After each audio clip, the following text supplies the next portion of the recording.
Stormy on the inside and stormy on the outside.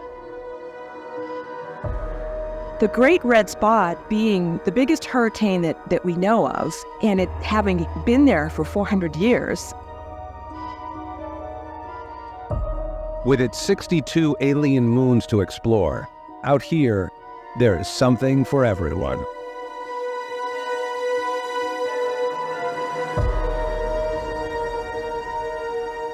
There has never been a better time to take a giant leap to where no human has gone before, to follow in the footsteps of our robot pioneers and explore the planets of our solar system.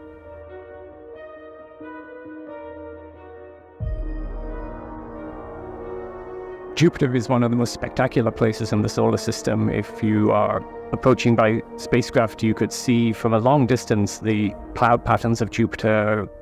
It's incredibly complex, constantly changing multicolored clouds that are like nothing else in the solar system. Jupiter takes its name from the Roman king of the gods. Fitting for the brooding and mysterious king of the planets. Calling it the biggest planet in the solar system doesn't do it justice. Jupiter is a world so roomy that it could swallow every planet and moon in the solar system and still have room for more. If you move the Earth, you could put it inside the Great Red Spot, which is the largest storm there, and there's several other spots that are about Earth size. So everything on Jupiter is big. You can fit 1,000 Earths inside Jupiter. It's huge, and yet it's quite underdense. It's made of almost entirely hydrogen and helium. This giant gas bag is built from the flimsiest materials in the universe. But for all its squishy bulk, it's a great little mover. Jupiter spins at such breakneck speed that it bulges at the equator. So fast, in fact, that a day here lasts less than 10 hours, the shortest of all the planets.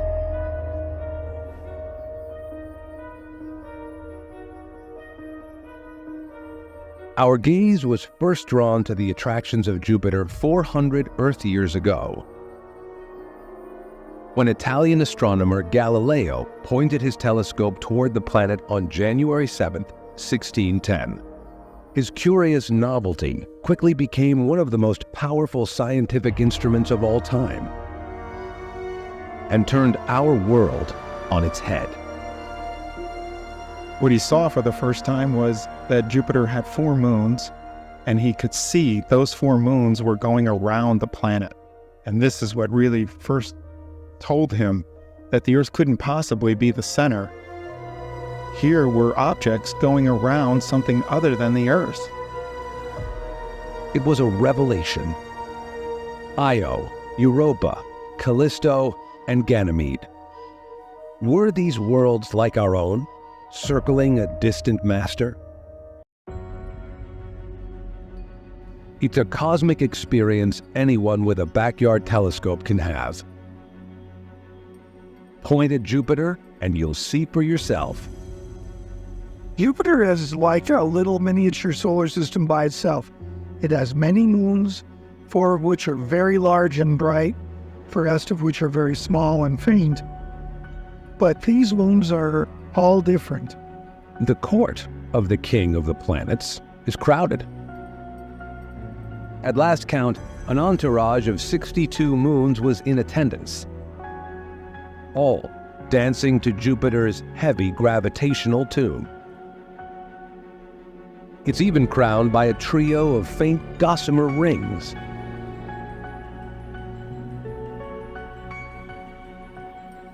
Jupiter is a planet that knows how to exert its influence on the solar system, and how to impress even the seasoned traveler. You can fly around the Earth in a jumbo jet in less than 2 days. Try this on Jumbo Jupiter, and you'll be in the air for 3 solid weeks, refueling about 50 times. Not only will you get sick of the food, there's nowhere to land. You don't actually have a surface of Jupiter. You shine a big straw radar pulse at Jupiter, and what you get back is 4 tiny blips. You see the moons of Jupiter just fine. In fact, we can study them by radar. Jupiter isn't there. It's like a stealth planet. If you had radar eyes, you'd wonder what these things were circling. For a stealthy planet, Jupiter makes a big blip on the space travel radar, and it's a target worth the trip.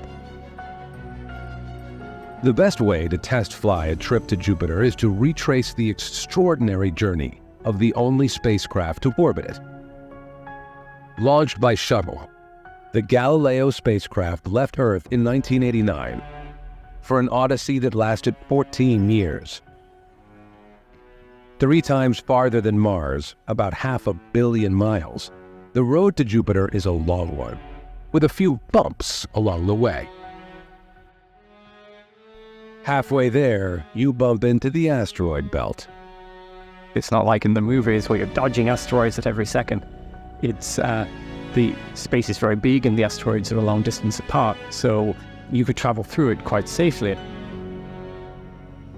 With 250 million miles still to go, you've already entered Jupiter's sphere of gravitational influence.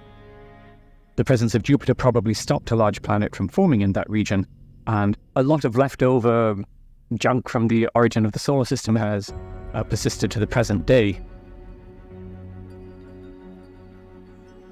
The next thing you run into you can't avoid: the leading edge of Jupiter's magnetosphere. It's invisible, but the sound is like a signpost. At Jupiter's magnetosphere, there's almost nothing that can protect you. That's a kind of a don't enter this zone at any cost. And if you do, you better be prepared to pay in terms of your electronics. You are toast.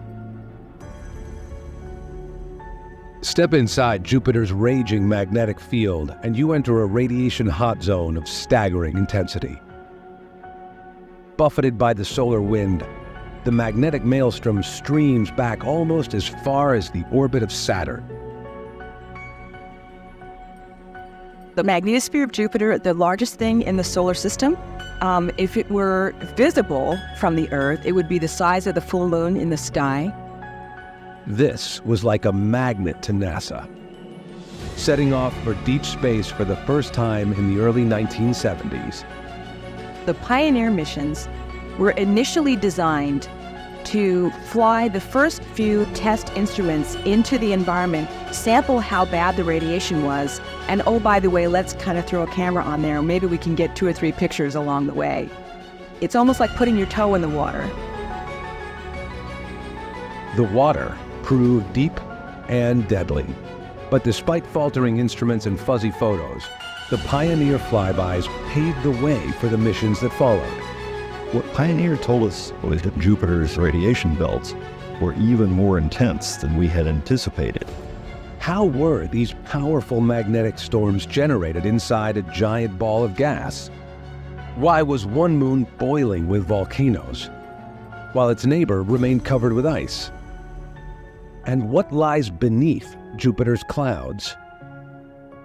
It was Galileo's mission to investigate.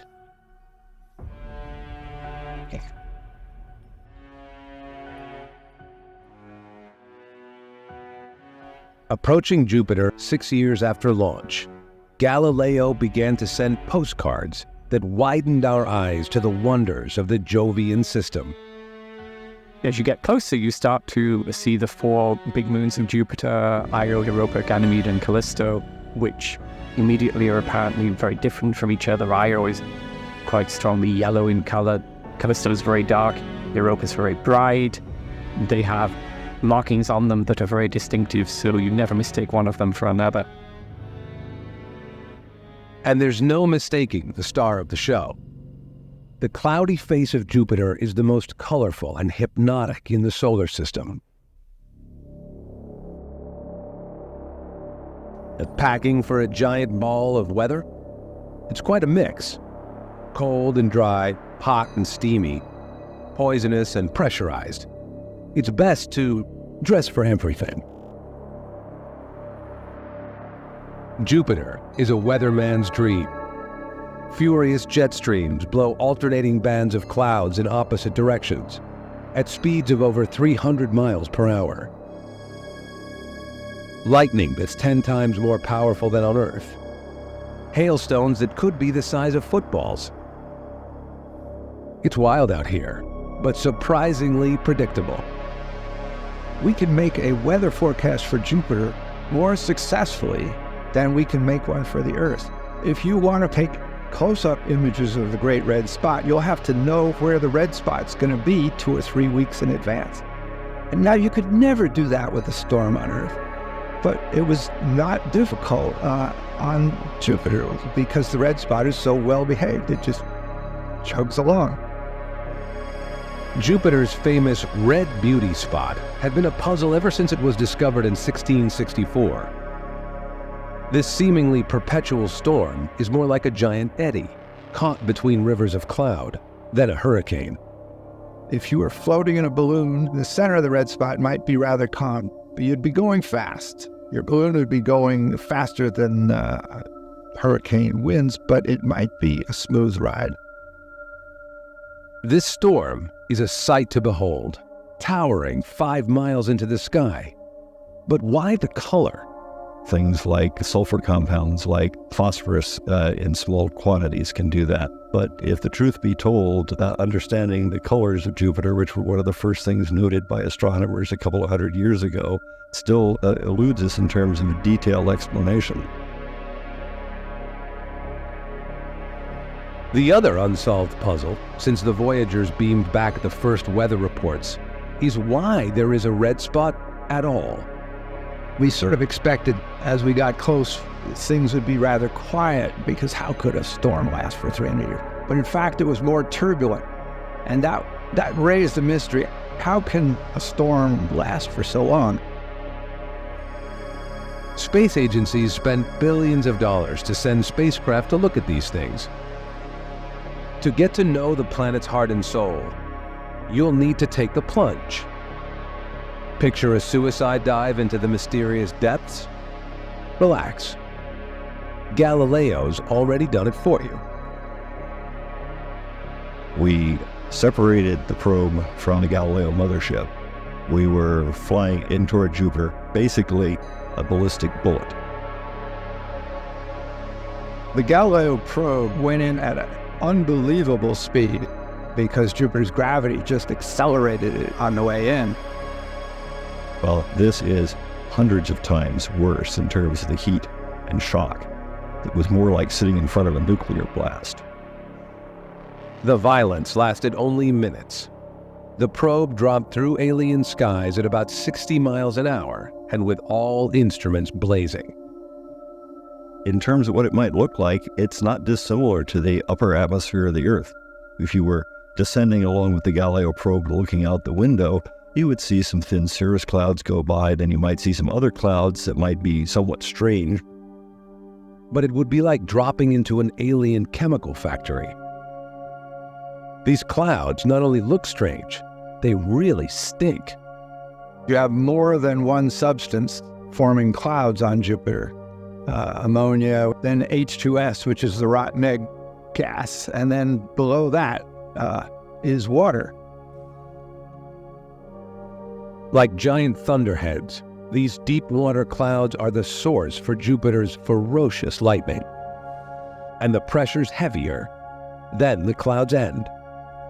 This could be the most terrifying sight in the solar system. Clear skies above a bottomless pit, an infernal drop into the depths of Jupiter's endless sky. You may have raindrops evaporating into the hot interior of Jupiter, but there's no ocean down there. There's nothing but just more hot atmosphere.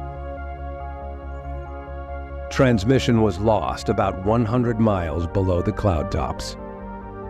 Just hours after we lost contact with the probe, it descended into part of the atmosphere where the probe material itself would have started evaporating. Heroic as the descent was, The probe penetrated only the outermost onion skin of Jupiter. Peel back the layers that Galileo couldn't reach, and the mysteries deepen. We must now travel to the very strange heart of Jupiter to answer a true cosmic puzzle: how a gas giant is born. There is no boundary to run into, no concrete surface. But far below the clouds, the pressure squeezes hydrogen from a hot gas atmosphere into a hot liquid ocean. Keep going down another 12,000 miles, and the liquid transforms again into something even stranger. Temperatures and pressures would get to the point where protons lose track of electrons and nuclei lose track of their electrons, and you basically just have a kind of an ionic soup, which is very hard to imagine. It's just like trying to imagine yourself being inside a star, basically. Hydrogen, for instance, goes into what we call a metallic state. It is the electrically conducting fluid that's causing Jupiter's immensely powerful magnetic field. This vast, secret ocean of seething metallic hydrogen, not a molten iron core, is the powerhouse generating Jupiter's dangerous energy shroud. But there is one more mystery hidden inside this giant alien onion: the key to the origin of the planets themselves. Juno will continue where Galileo left off. From what we understand, the planets formed from the disk of gas and dust swirling around our newborn sun. Matter collided with matter. Did Jupiter gobble up most of the abundant lightweight gases first, before all the solid stuff started banging around? Or did it form like all the other planets, but grab more than its fair share of ice and gas from the cosmic chiller? The molecules of Jupiter's first meals, rocks, ice, vapors, or dust, are still trapped somewhere inside. When the Galileo probe measured higher levels of rare and heavy gases than anyone was expecting, things got more complicated. That did not fit any theory of how the planets were made. And so all the theories of how planets were made, including the Earth, went out the window. We do this by looking down deep in Jupiter and understanding first whether there's a solid core in the middle of it. If gravity measurements show no solid core, then Jupiter formed early, like the Sun.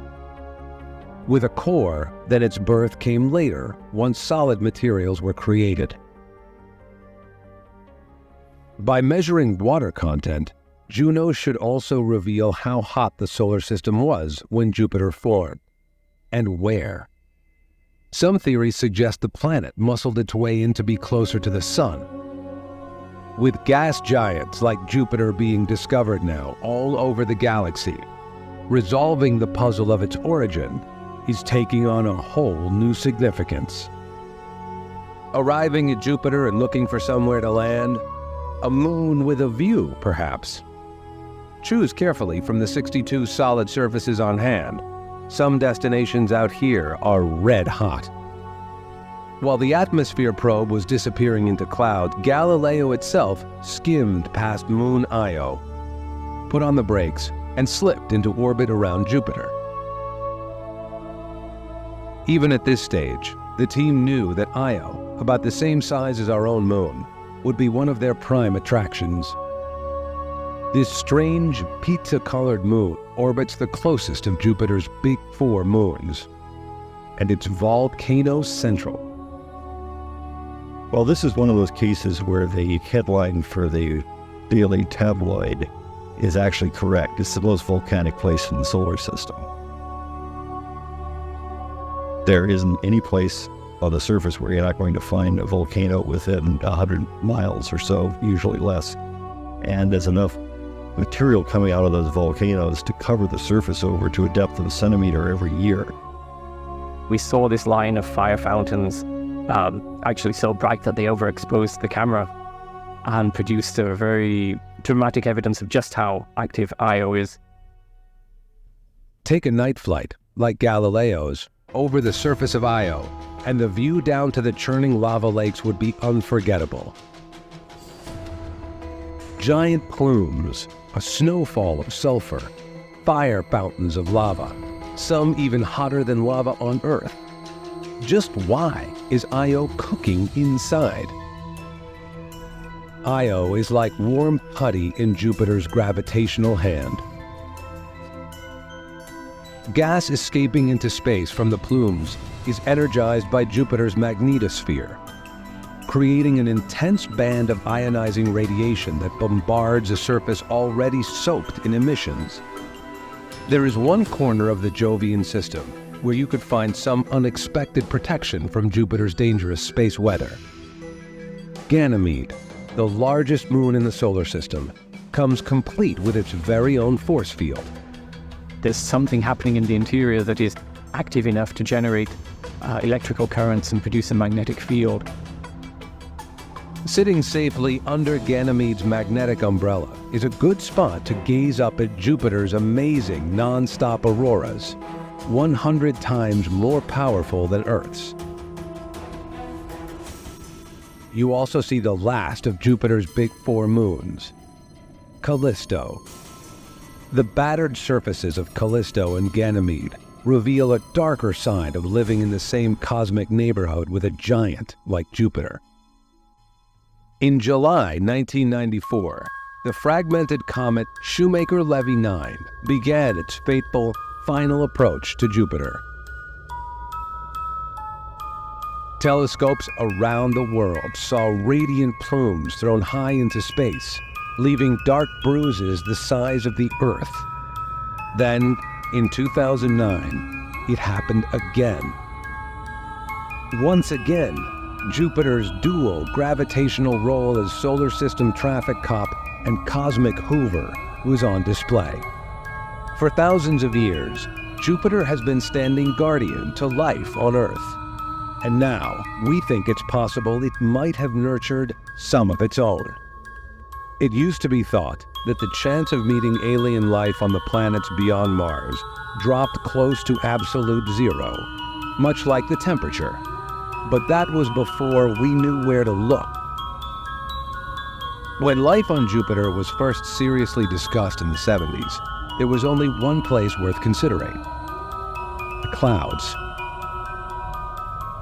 Perhaps a whole community of aliens could live, drifting above in a Goldilocks zone where it's warm, wet, and sunny, much like plankton floating in the sunlit oceans of Earth. Always a long shot, the probe killed this idea when it found no evidence of complex organic molecules in the atmosphere. But when Galileo took a closer look at Europa, the picture changed. And all with the icy surface at a very cool 260 degrees Fahrenheit below zero. No doubt, the first person to return from the ski slopes of Europa will have some pretty tall stories to tell. Europa itself is stretched by the gravitational strain of being locked in an orbit with Io and Ganymede around its giant host.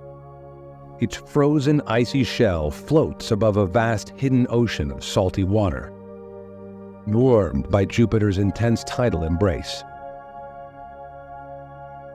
The ocean of Europa is thought to be over 60 miles deep, deeper than any on Earth. If so, there is more water hidden on Europa than on our own blue planet. And with water comes the possibility of life. If there is life down here, the challenge is getting to it. There are folks who are starting to think about what it really takes to melt into Europa's ocean. What kind of autonomous vehicle could make its way through ice and then swim around that ocean, find interesting things, and report that back to the surface and then beam it back to Earth? When we look around, what we might see is a community of organisms that are growing on energy that's coming through the ice, oxidants, maybe even oxygen, produced by sunlight on the surface of the ice being mixed through the ice, reacting with the water, and at that interface, energy is being released. Organisms are consuming that energy. Okay, that's cool. We gotta go deeper down to the bottom of the ocean. This is what makes Europa so appealing. There should be warm, salty water interacting directly with a hot, rocky seafloor. Every time we send a spacecraft to answer questions, we end up asking more. With fuel and power running low, Galileo's 14-year odyssey was brought to an end. Deliberately, to ensure Europa remained uncontaminated by an out-of-control spacecraft with a load of earthly bacteria. So the idea was to, come into the atmosphere of Jupiter with enough velocity that it would break up and be destroyed, pretty much right away. It's now part of Jupiter. One day, we might develop the magnetic field technology necessary to keep a human alive within Jupiter's radiation environment. But in the near future, our exploration will continue by machine. Juno will continue where Galileo left off. It's now been 3 years since Juno arrived at Jupiter. During this time, it has been collecting valuable and insightful data about the largest of our neighbor planets. It has recently completed Perijove 21, or its 21st polar orbit, out of a total of 35 planned orbits, which means we are now well past the halfway point of this mission. There was some skepticism about whether Juno would last this long, due to the intense radiation around the planet. But Juno is currently in good health. Its polar orbit takes it very close to the planet, only 4,000 kilometers above its atmosphere, meaning it avoids most, but not all, of Jupiter's plasma torus, or this region of extremely energized particles which have been trapped in place by Jupiter's powerful magnetic field. But thankfully, Juno quickly discovered that the radiation where it orbits was a lot weaker than initially expected. This means that even the camera is still operational, which was one of the first instruments expected to go. Juno completely surprised scientists, though, by discovering another, small and less powerful radiation belt right above the equator, which hugs the planet tightly. So far, the mechanisms behind this radiation belt are unknown. However, although the radiation exposure hasn't been as bad as scientists expected, due to the nature of Juno's orbit, every passing Perijove takes it more and more into the main radiation belt, meaning Juno certainly can't last forever. At Perijove 35 is currently when mission controllers believe the mission will be forced to end, whereupon they will crash Juno into Jupiter to avoid any future collisions with Europa. The charged particles in the plasma torus come particularly from the volcanic activity of Jupiter's largest moon, Io, which blasts particles into orbit around Jupiter.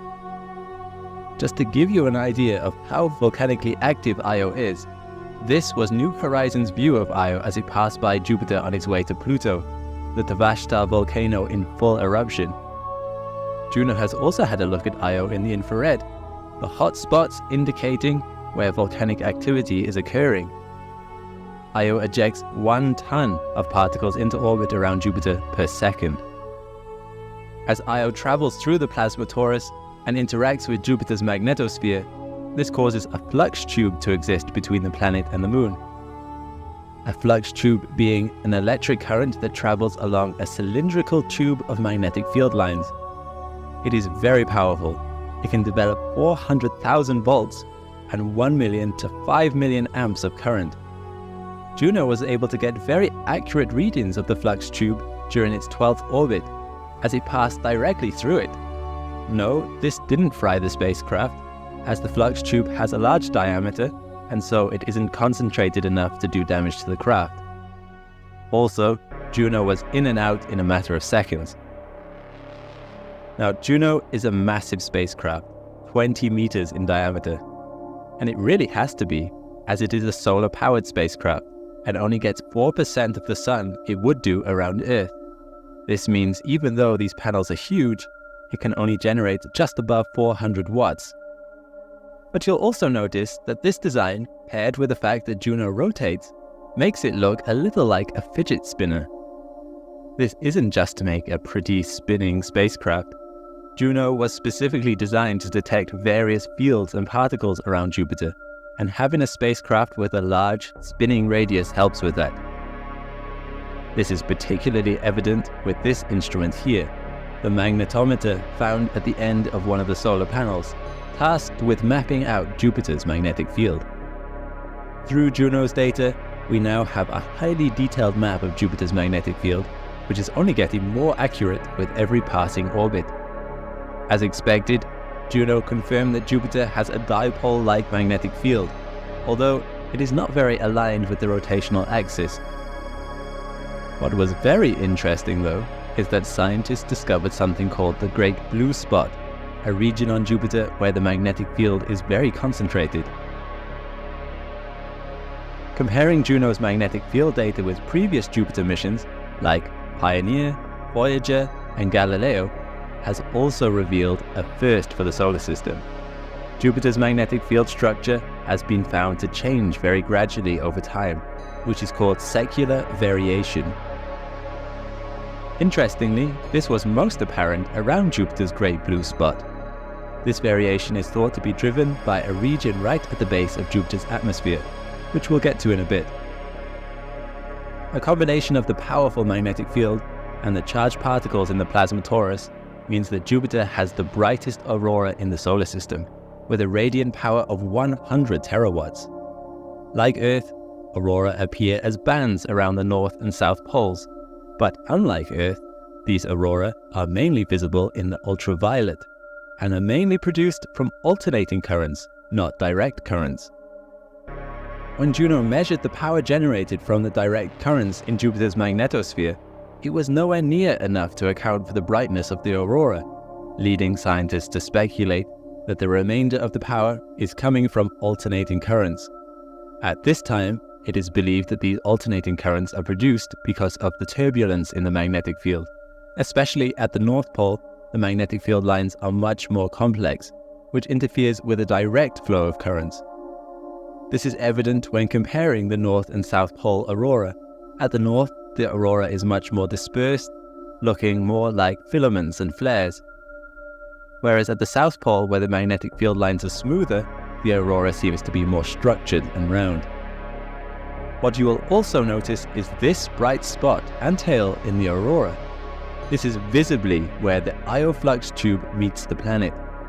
What is less apparent, though, are these other spots. These are from the other large moons in the Jovian system, Europa and Ganymede. So, while not as powerful as Io's flux tube, these other moons have their own flux tubes connecting them to the planet too. The magnetic field of Jupiter brings us nicely to one of the main science goals of Juno, to figure out the interior of Jupiter. Since Juno arrived, previous theories have had to be completely thrown out the window by the data it has collected. Previously, it was thought that there was a solid core, and then a sharp cutoff line between the core and the next layer, the metallic hydrogen layer. The cloud layer was then only thought to be a few hundred kilometers deep at most. But based on the Juno data, the atmosphere of Jupiter extends to 3,000 kilometers down, and beneath this is an ocean of metallic hydrogen going all the way down to the center. And even if there is a core, it is very fuzzy, potentially mixing up with the metallic hydrogen layer. So actually, to call Jupiter a gas giant is a bit disingenuous, as 80 to 90% of its radius is believed to be a liquid now, or technically an electrically conducting plasma, perhaps similar in appearance to liquid mercury. Here the pressure is so great that the hydrogen doesn't retain its molecular structure with two combined protons and electrons, and instead they separate, meaning positive and negative charges can move about, becoming an electrically conducting substance. We say believe, as we haven't been able to recreate metallic hydrogen in lab conditions yet. The pressure needed is millions of times greater than the atmospheric pressure of Earth. Although, we assume this must be the case due to Jupiter's powerful magnetic field. To create a magnetic field of this strength, the dynamo must originate in an electrically conducting substance. It can't be a denser metal like iron in Earth's core, because Jupiter doesn't have the density for that. In fact, Based on its density, we know that it must be made primarily of hydrogen and smaller amounts of helium, very similar in composition to the Sun,